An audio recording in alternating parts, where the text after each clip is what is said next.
Hello everyone, this is Namrita and you're watching my channel Namrita's Literary Hub, Learning Literature with Namrita. Hope you all are doing well and staying at home. Today's class is concerned with the students of class 11 CBSE, and in today's video I'm going to discuss few very important stuffs in regard to the very first chapter of your Hornbill text. The name of the chapter is The Portrait of a Lady by Khushwant Singh. Short stories by Khushwant Singh are not at all flamboyant, but rather modest, restrained, and immensely well crafted. Perhaps his greatest quality as a writer is his wonderful peculiarity of description. His vivid descriptions and candid expressions wins the heart of his readers. Now, coming to this story in particular, The Portrait of a Lady depicts the bond of the familial relationship that exists between a grandmother and his grandson. Now, in order to easily remember the main events of the story in a sequential manner, we can simply divide the entire story into 5 main portions, where the first portion begins with the author's life in a village where he stays under the guidance of his widowed grandmother, where we see his parents have moved to a big city for the time being. Next part, where we witness a change in lifestyle, or when a transformation takes place in the lifestyle of both the grandson and the grandmother, when both are relocated to the big city and the author starts living with his parents. There we see that there happens to be a disruption of the daily routine, and the grandson and the grandmother start growing apart gradually. Continuing with this phase of growing separation, we come to the very next section of the story, where the grandson then moves to the university and is given a separate room for his privacy and independence, and this alienates the two further. The author then decides to move abroad for pursuing his higher studies. Since he was going away for 5 long years, he assumes that maybe it would be the last time he would get to see his grandmother, considering the fact that she was not getting any younger. But surprisingly enough, when the author returns home 5 years down the line, which constitutes the 4th section of the story, and we can name it as the author's return, he is pleasantly surprised to see his grandmother welcoming him at the railway station. She also arranges a celebratory function for the returning grandson. Now coming to the last section, where we witness the grandmother's death, as the very next day she falls ill. Even though the doctor allays fears of serious illness, she could feel a nearing demise. She asks to be left alone and devotes herself to prayer. Suddenly, the rosary drops to the floor and she is no more. The funeral is arranged and has some really special guests in the form of her beloved sparrows. And as the body of the grandmother leaves the house, so do the sparrows, untying another string of love, care, and familial concern.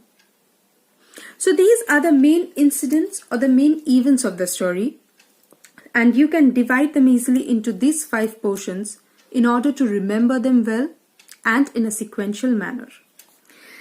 Now coming to the themes, we have the theme of innocence, friendship, love, connection, separation, and acceptance. Metaphor, simile, irony, and symbolism are the literary devices that has been used in the story in many a place, in many a time. And Coming to the suitability of the title, if in case you are asked about how apt the title is, we can say that the lesson is aptly titled as the author intends to provide his readers with a pen picture or character sketch of his grandmother. The term portrait is a wordplay on character sketch of the lady, that is the grandmother. Hence, the title. The moral, of course, if being asked, we can say that it throws light on the need of companionship and friendship felt by our elders. It shows how love and emotion is experienced not only by human beings but by the birds and animals as well. Now, right in the beginning of the chapter, you'll see a few expressions and phrases and lines given where you have been asked to find out the meanings of those expressions. Now, let me tell you, those are really important lines, expressions and phrases. And to make the read easier for you all, I would like to give you the meanings of those expressions.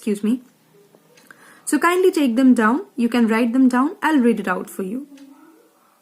The first sentence or the first expression given was, the thought was almost revolting.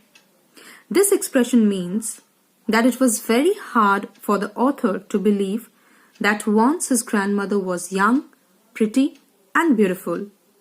She had been the same for the last 20 years the author had seen her, so he assumed she had been the same all her life. The next expression that is given is an expanse of pure white serenity. The author has used this simile to describe the all-whiteness associated with his grandmother. She always wore spotless white dress. Her silver hair quite matched with her white attire. She was very spiritual and religious. As a result, she exuded purity and serenity like a winter landscape.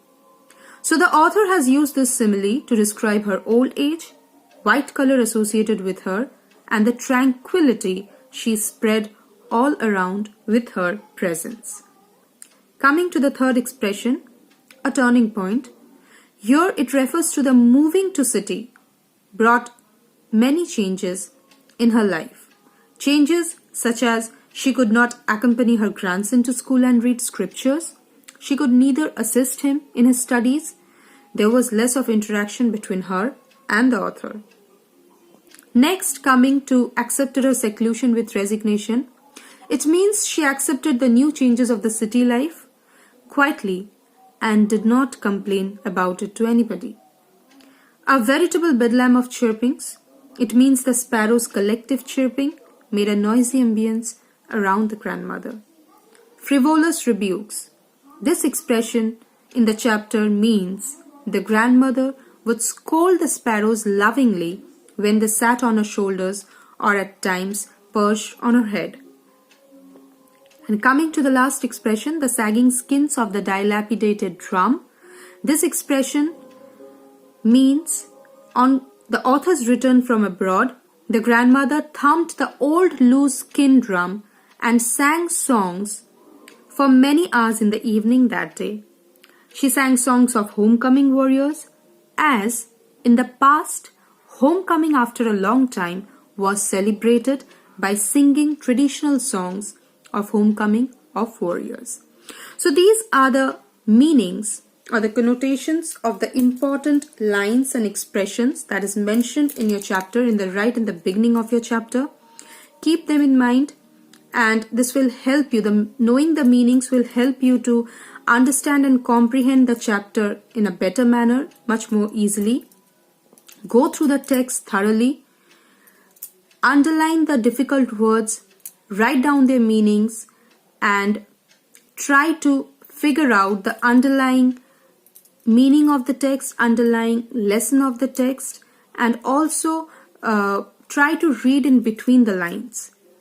Keep in mind the literary devices used. I did not give the examples, I did not help you to mark the lines. That is your work, your assignment. I have already told you the literary devices used are simile, metaphor, symbolism and irony. So try to find out where they have been used. Try to mark the lines on your own. And also regarding the question answers, there are NCERT questions that has already been given in your book, and also all sorts of extra questions. You can find it in the internet. Study, keep studying, stay connected, stay safe. Thank you.